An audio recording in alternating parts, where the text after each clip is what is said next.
Ya, assalamualaikum warahmatullahi wabarakatuh. Perkenalkan, nama saya Aruji Barudin dari kelas TI 20D5 dengan NIM 3120100475. Pada kesempatan kali ini, izinkan saya untuk mempresentasikan tugas pertemuan 5, yang mana tugas pertemuan ini untuk memenuhi tugas matematika diskrit dengan dosen pengampu Pak Agus Suwarno, Eskom MT. Nah, di sini ada 5 buah pertanyaan yang mana masing-masing dari pertanyaan itu mempunyai anak ya. Untuk mempersingkat waktu, langsung saja pada jawabannya. Nah, pada jawaban nomor 1 ada F bundaran GX, yang mana ketika kita mencari F bundaran GX ini mempunyai rumus F bundaran GX sama dengan FGX sama dengan F 2x pangkat 2 ditambah X. Dari mana 2x pangkat 2 ditambah X ini? Karena ini adalah fungsi GX ya, F.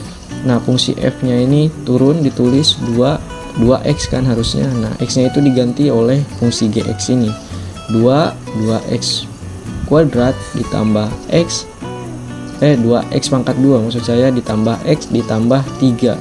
Nah, kita hitung 2 kali 2 itu 4, jadi 4x kuadrat. 2 dikali X ini bernilai 1, jadi 4x kuadrat ditambah 2 ditambah 3, hasilnya berapa? 4x kuadrat ditambah 3 ditambah 2, 5, jadi hasilnya 5, seperti itu. Karena F bundaran G ini fungsi GX nya itu dimasukkan ke dalam fungsi fx gitu. Itu untuk A. Kemudian ada B ini mencari G bundaran fx sama dengan G fx, yang mana G bundaran fx ini yaitu fungsi fx nya dimasukkan ke dalam fungsi gx dan dihasilkanlah rumus seperti ini yang paling atas nih.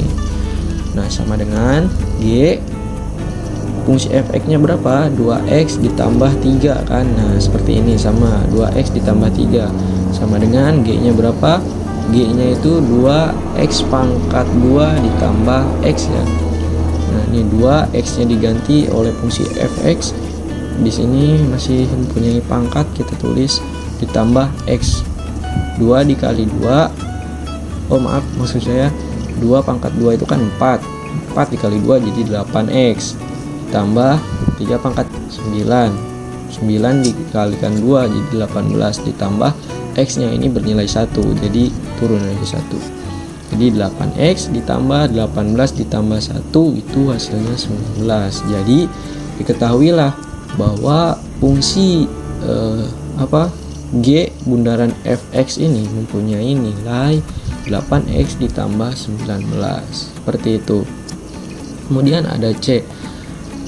Nah, yang C ini mencari F bundaran G 3 ya. F bundaran 3.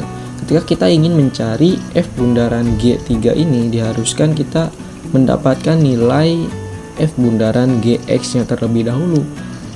Karena kita sudah tahu tadi F bundaran GX nya ini adalah 4x kuadrat ditambah 5. Jadi kita tulis saja di sini. Nah, kita ganti X nya ini menjadi 3 gitu. Jadi bisa ditulis F bundaran G 3 sama dengan 4.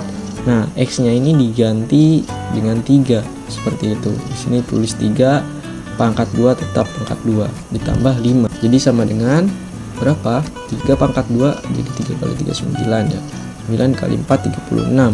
36 ditambah 5 sama dengan hasilnya 41. Nah, itu fungsi dari F bundaran G3 seperti itu. Langsung kita beralih ke yang D. Ada F bundaran G inverse X. Ini pun sama, contoh kasusnya seperti tadi. Ketika kita ingin mencari F bundaran G inverse X ini, kita harus tahu F bundaran GX nya terlebih dahulu. Karena kita sudah mencari bahwa jawabannya ini adalah 4x kuadrat ditambah 5. Jadi kita tulis saja 4x kuadrat ditambah 5. Nah, kemudian di sini saya memakai misalkan F bundaran GX nya itu sama deh dengan Y ya. Jadi Y sama dengan berapa? Fungsi F bundaran GX nya 4x kuadrat ditambah 5. Kemudian setelah seperti ini bagaimana? Setelah seperti ini kita tukar posisi saja. Yang tadinya belah sini jadi ke belah kiri saya ya. Nah, seperti ini. Kemudian bagaimana? 4x kuadratnya turun, Y-nya turun, 5-nya kita pindahkan ke sini. Karena di sini positif 5-nya, ketika kita pindahkan itu menjadi negatif. Nah, seperti itu. Kemudian ada X kuadratnya turun sama dengan Y dikurangi 5. 4-nya kemana? 4-nya di sini di bawah. Jadi Y min 5 per 4. Dengan begitu kita sudah mengetahui bahwa fungsi F bundaran G inverse X itu sama dengan X di min 5 4. Kenapa ini X enggak Y? Nah, karena kita ganti Y-nya menjadi X. Nah, seperti itu. Itu jawaban dari yang D. Ada jawaban dari E, yaitu F bundaran G inverse 2. Ketika kita sudah mencari F bundaran G inverse 1x nya itu kita enggak sulit loh. Kita tinggal pakai saja ini.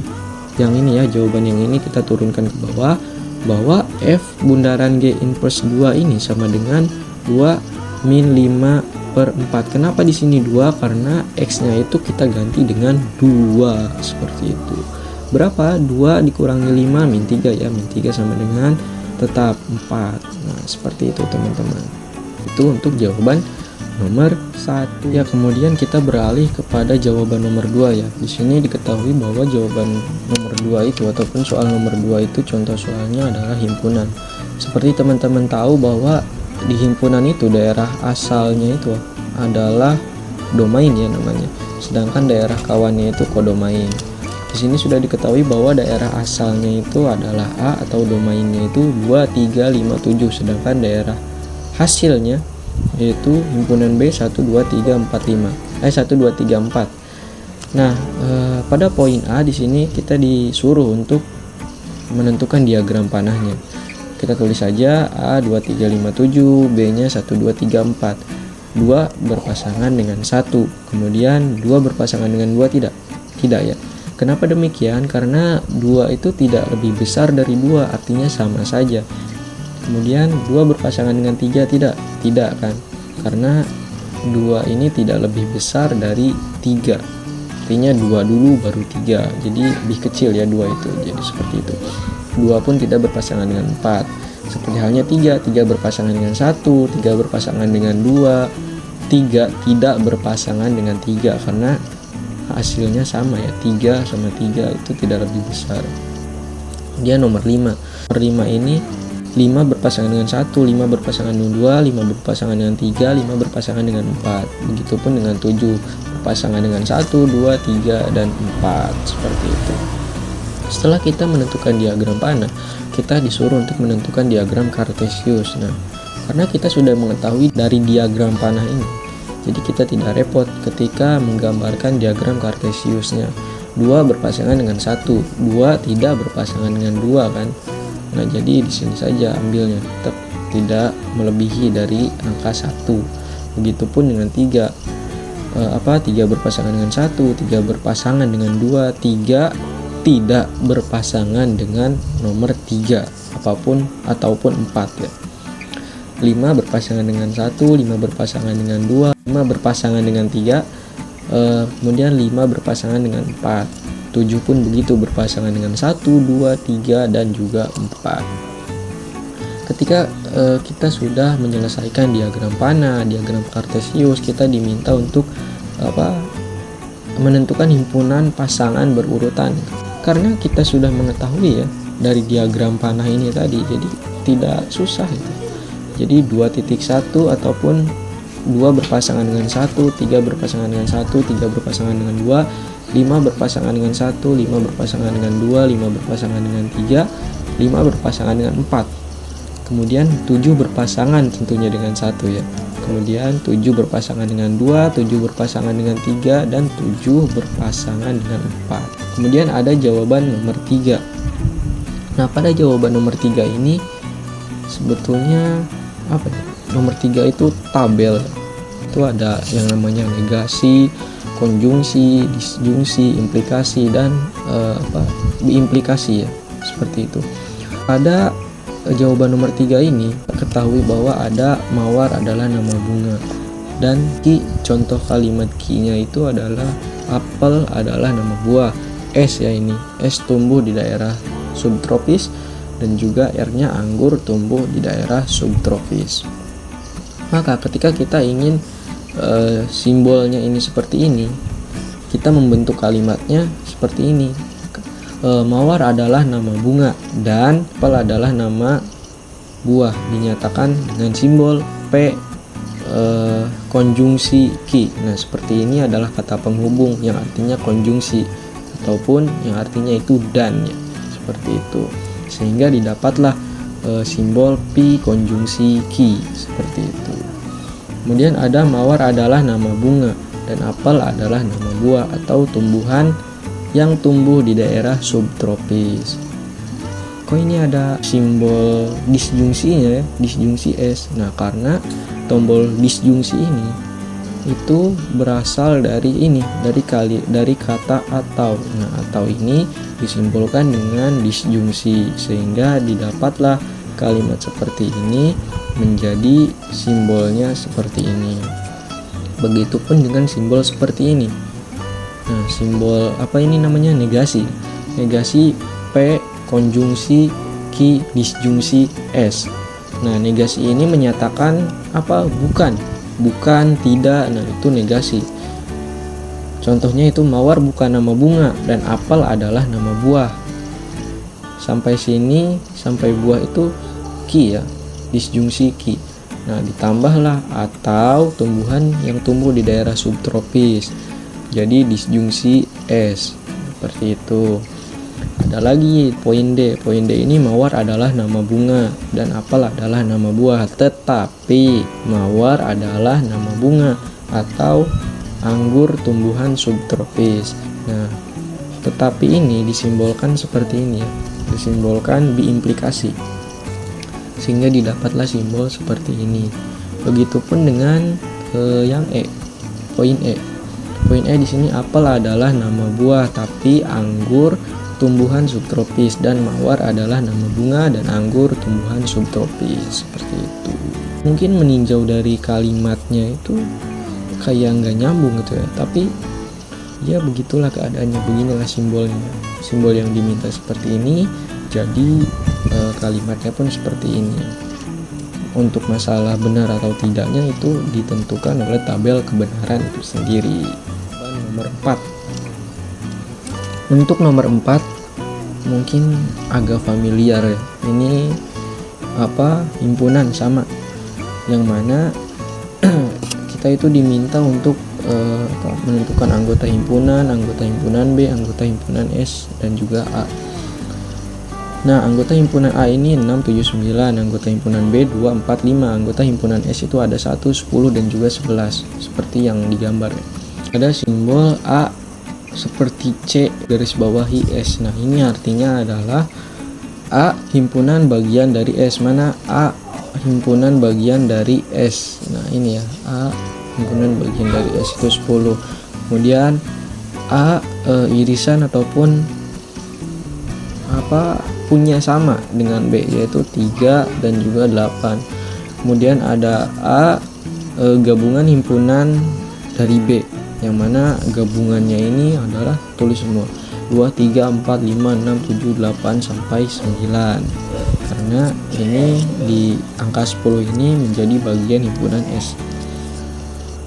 Kemudian ada A himpunan A saja, yaitu 6, 7, 9, himpunan B 2, 4, 5. Anggota himpunan A dan B ini adalah 3 dan juga 8. Nah, di sini A dikurangi B. Jumlah dari jumlahnya itu 22 dikurangi 11 yang hasilnya 11. Kemudian A ditambah B sama dengan 22 ditambah 11 hasilnya 33. B dikali A, B jumlah B 22 dikali 11 sama dengan 242. Kemudian ada A dikali B sama dengan 11 dikali 22 yang hasilnya 242 seperti itu. Kemudian ada pertanyaan apa sih logika dan apa itu proposisi. Nah, logika di sini yaitu merupakan studi penalaran ataupun cara berpikir dengan mengembangkan suatu berdasarkan akal budi, bukan berdasarkan perasaan, bukan berdasarkan pengalaman pula teman-teman. Nah, jadi logika ini lebih fokus pada hubungan antar pernyataan itu sendiri, bukan benar salahnya, tapi lebih fokus pada hubungan antar pernyataan. Nah, sedangkan proposisi itu adalah kalimat deklaratif yang bernilai benar ataupun salah. Nah, untuk meneliti ketepatan biasanya, ketepatan penalaran serta mengkaji prinsip penalaran yang benar, menarik kesimpulan yang abzah. Nah, jadi proposisi itu meninjau kalimat yang ditentukan benar atau salahnya gitu. Misalkan Randy berenang di padang savana. Mungkin secara logika padang sabana ya maksud saya. Nah, mungkin secara logika padang sabana itu kan rumput semua, nggak ada airnya gitu ya. Nah, itu secara logika kan nggak mungkin, tapi secara proposisi mungkin saja, karena mungkin di padang sabana itu ada kolam renang misalkan. Nah, mungkin saja. Contoh lain itu seperti ini, Andi lebih tinggi dari Tina. Nah, ini pernyataan benar. Kemudian Jakarta itu adalah ibu kota Indonesia. Benar kan? Memang deklaratif masuk ke dalam kalimat deklaratif, yaitu benar. Kemudian Bandung ibu kota Jawa Barat. Kemudian ada semua manusia itu adalah fana. Mana ada manusia itu abadi misalkan. Nah, secara umum ini benar semua ya, baik dari logikanya maupun dari kalimat proposisinya seperti itu. Ya, mungkin hanya itu yang dapat saya sampaikan. Di sini saya menyadari banyak kesalahan. Mohon untuk dibukakan maaf ya teman-teman, karena saya juga masih dalam proses pembelajaran. Ya, akhir kata saya tutup. Terima kasih untuk semuanya. Wassalamualaikum warahmatullahi wabarakatuh.